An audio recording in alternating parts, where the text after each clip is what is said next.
Boa tarde, turminha do sexto ano, tudo bem com vocês? Espero que sim, espero que todos estejam bem, estejam aí preparados para mais um dia de aula. Hoje nós iremos iniciar o capítulo 7, que tem como tema os agentes externos do relevo. No capítulo 6 nós estudamos os agentes internos do relevo e hoje nós iremos estudar os externos. Então eu gostaria que neste momento vocês pegassem aí os livros de vocês e vamos acompanhar a aula de hoje.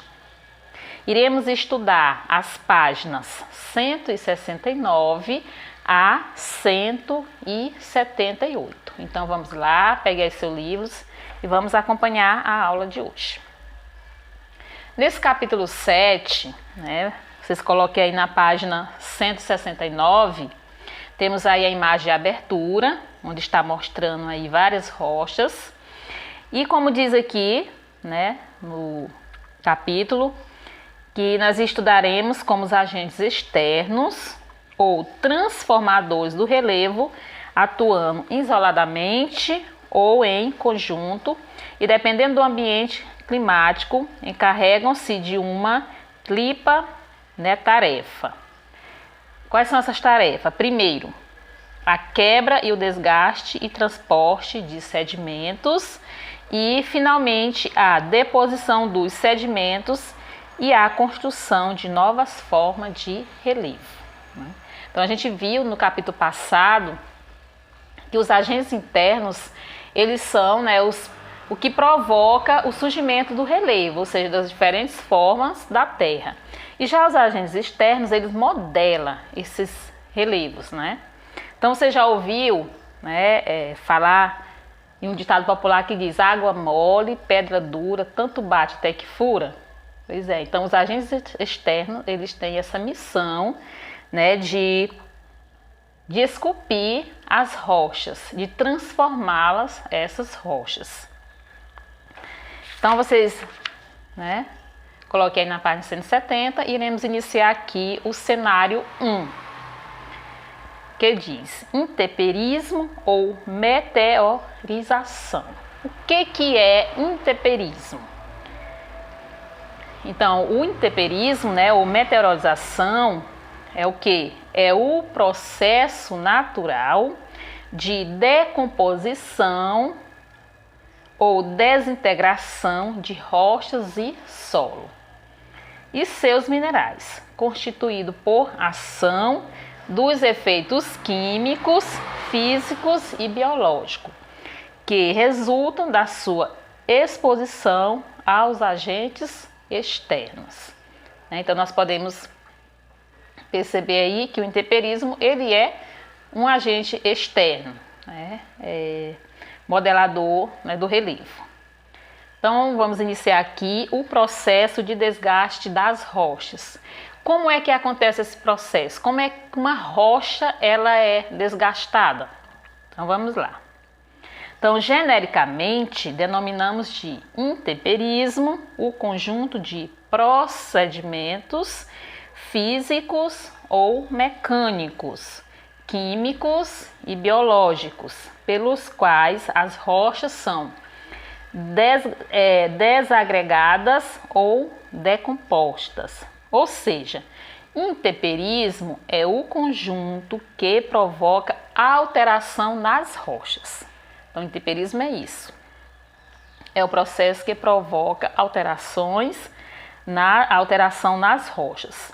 E esses processos operam na superfície terrestre, desintegrando, formando o manto de intemperismo ou regolito. Então, ele é o processo que provoca alteração nas rochas. Então, vocês podem observar aí no livro de vocês essa imagem abaixo que diz assim: ilha de pedra calcária em Beirute, no Líbano. Então, você vê aí, nós temos uma rocha, duas rochas, e você vê que ela está desgastada. E aqui são os agentes externos, que provoca esse desgaste nas rochas. E aí nós vamos ter aqui o intemperismo físico ou mecânico, tem o químico também, então a gente vai ver aqui cada um, e também o biológico. O intemperismo físico ou mecânico predomina em ambiente seco, né? Esse químico e esse mecânico, ele predomina em ambientes secos. Em virtude de quê? De variações de temperatura e de pouca presença da água. Ele vai predominar mais aí, né? Em ambiente seco, com variação de temperatura, às vezes quente, fria, e também pela pouca, né, presença de água. E normalmente, durante o dia, com a temperatura elevada, os minerais que formam as rochas sofrem processo de dilatação. À noite, com a diminuição da temperatura, ele sofre uma contração. Esse processo repetido ao longo de milhares de anos provoca o quê? O esfarelamento ou quebra das rochas. Ou seja, então aqui, à noite, né, quando a temperatura ela é fria, vai acontecer o quê? A dilatação. E com a diminuição que é a diminuição da temperatura. Então ele sofre com essa, né, tem essa consequência aí. E esse processo ele é repetido ao longo, né, de milhares de anos. E isso aí vai acontecer o quê? A quebra, né, de sedimentos das rochas, provocando o quê? O intemperismo físico. E em ambientes frios, né, também entra intemperismo mecânico em virtude do quê? Do congelamento da água acumulada dentro de rachaduras existentes em rocha.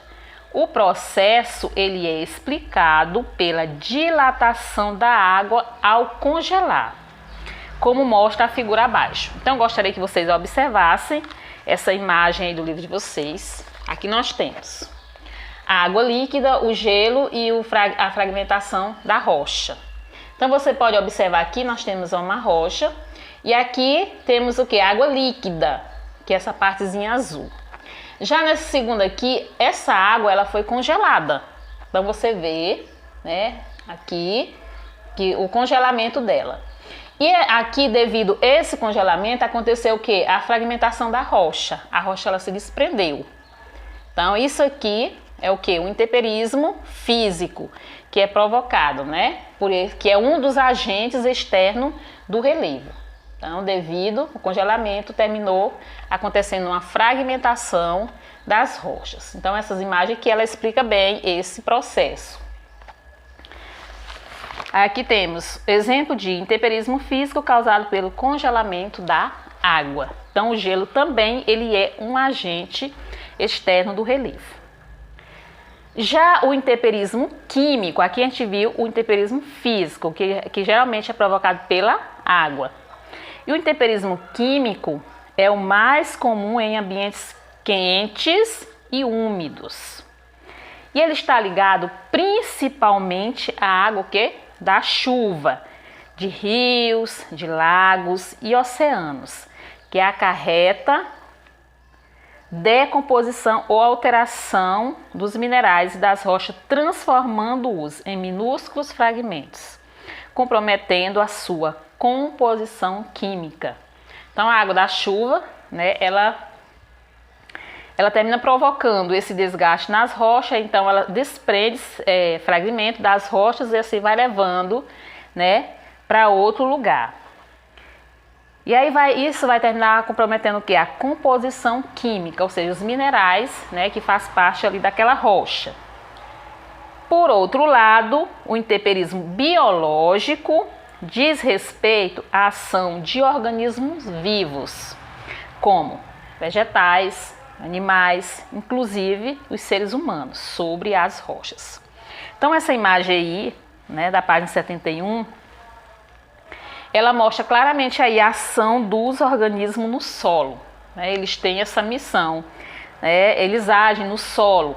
Aí você vai ver aqui que nós temos aqui os animais, né?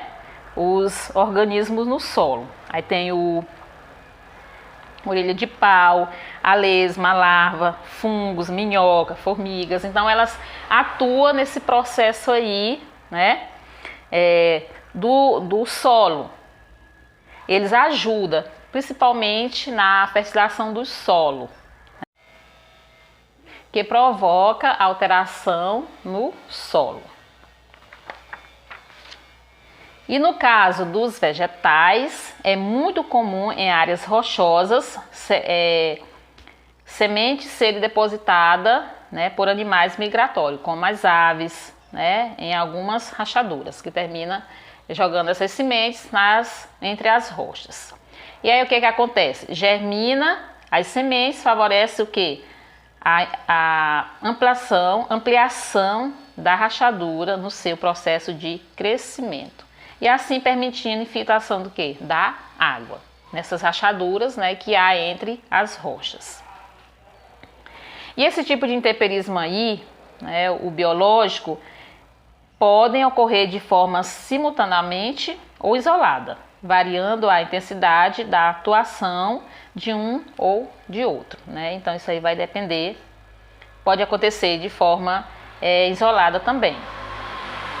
E a partir de agora, vamos entender os caminhos trilhados pelos diferentes agentes externos, que são responsáveis por produzir tão belas paisagens no relevo terrestre, né? Então a gente observa que o relevo, há uma variedade de relevo, né? Então nós vamos ver como é que isso acontece, essa variedade. Então esses agentes externos, eles são responsáveis por isso.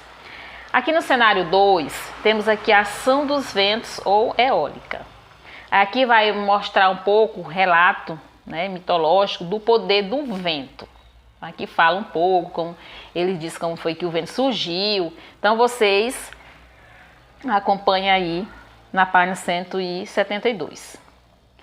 Diz-se que na Grécia Antiga, na ilha de Eólia, vivia um majestoso rei chamado Éolo. Tão querido dos deuses imortais da Olimpo, vivia num castelo muito rico em uma ilha flutuante cercada de gigantescas muralhas de bronze. Um dia, o grande herói Ulisses chegou a essa ilha, muito bem recebido. Ulisses, também conhecido por Odisseu, acabou ficando um mês e passou em retribuição a contar ao rei Éolo as histórias de suas fabulosas aventuras no mar. Agradecido pelas histórias que escutou, o rei deu de presente a Ulisses um saco feito de couro de novilho de 9 dias de idade, onde estava preso todos os ventos. Possuía esse poder uma vez que Zeus o tivesse tornado senhor dos ventos. Para facilitar o retorno de Odisseu para sua casa, Éolo deixou livre apenas o vento poente.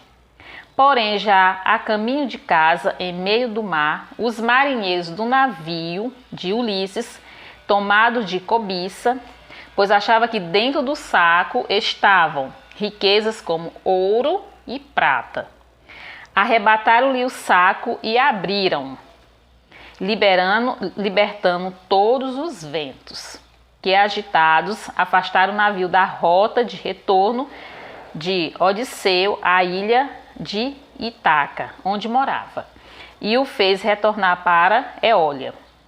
Ao ver Ulisses de volta, Éolo ficou furioso e expulsou-os, deixando-os à deriva, perdidos no mar.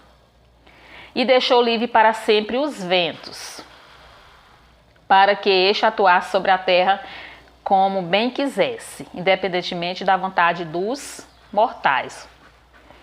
Esse relato que você acabou de ler consta na obra Odisseia de Homero e é um dos diversos mitos da antiga Grécia, criado para explicar a força de um dos agentes mais atuantes dentro do conjunto que denominamos intemperismo físico. Então o vento, ele é um desses agentes mais atuante no relevo. Então aí conta, né, esse relato que ele é mitológico, fala aí sobre a criação do vento, como foi que o vento, né, ele foi criado. Mas aí é né, é um mito, é uma lenda. Aí aqui abaixo nós temos aqui, ó, os ventos são formadores das ondas do mar. Então você vê aqui aquelas ondas gigantescas, então o vento é que faz esse processo aí dessas ondas. Então eles são os formadores dessas ondas aí. E como os ventos moldam o relevo? De que forma? Atuando principalmente em áreas secas, semiáridas e litorâneas. O vento destaca-se por produzir um incessante trabalho, não apenas destrutivos. Né? Então, quando se fala vento, vai achar que ele apenas destrói. Não, ele também, né? Ele esculpe, ele molda formas antigas, pois também transporta sedimentos, fragmentos rochosos ou detritos, e depois os acumula, criando novas e únicas formas de relevo. Então, a gente já estudou isso sobre o tipo de rocha, que o vento ele forma, né, as rochas sedimentares, que carrega sedimentos de uma para outra. Então ele também não é apenas um agente destrutivo, mas um agente modelador e também, né, que esculpe as rochas. Aí aqui na imagem da página 174, você pode observar aí, temos aqui 3 imagens aqui dos Estados Unidos, e você pode ver que há vários tipos de rochas aqui, formas de rochas. E essas formas aqui, elas são, né, foram esculpidas por esse agente aí externo, que é o vento. Aí temos aqui, olha, enquanto ação destrutiva, o vento ele pode atuar de 2 formas complementares, como deflação e corrosão. Inicialmente o vento age retirando o quê? Materiais desagregados das rochas num processo denominado de deflação. Né? Então ele retira esses sedimentos aí. E em seguida transporta esses materiais para materiais particulados, que passam a se chocar contra outra superfície, acarretando um desgaste continuado, denominado de corrosão. Então ele faz esses 2 processos aí, de deflação e corrosão. Aí tem as imagens aí, depois vocês podem analisar, né, essas imagens, e você vai ver que o vento é o responsável por esculpir essas rochas. Também nós temos aqui a ação das águas do mar ou marítima, que é outro, né, agente externo. O mar destrói e reconstrói o relevo. Então, as águas marinhas, elas trabalham constantemente sobre a superfície da litosfera. Ora de forma destrutiva, né, esculpidora, modeladora, e ora de forma construtiva, acumuladora, sedimentadora, criando novos desenhos litorâneos ou reciclando e recriando paisagens antigas. Sua atuação depende da altitude e do tipo de rocha que compõe o relevo. Né? Então aqui essa ação das águas marinhas trabalha nesse processo aí, sobre a superfície da litosfera, ou destruindo ou construindo. Né? Isso vai depender do tipo de rocha que compõe esse relevo aí. No caso, né, você pode observar na praia que você vê aquelas rochas. Então a água ela vai batendo naquela rocha, né, e aí vai modelando ela, mudando o seu formato. Então, em algumas regiões atua de forma destrutiva, num processo de erosão chamado de abrasão. E esse processo em regiões de costa altas é o empate constante das ondas sobre o relevo e acarreta seu desmoronamento, construindo o que? As falésias, que são o tipo, né, de relevo, paredões abruptos localizados em contato com a água do mar. Então, de tanto a água, né, ela bater sobre o relevo, vai formar, acarreta desmoronando, né, e aí construindo as falésias, que são grandes paredões, que você vai ver aqui na outra página.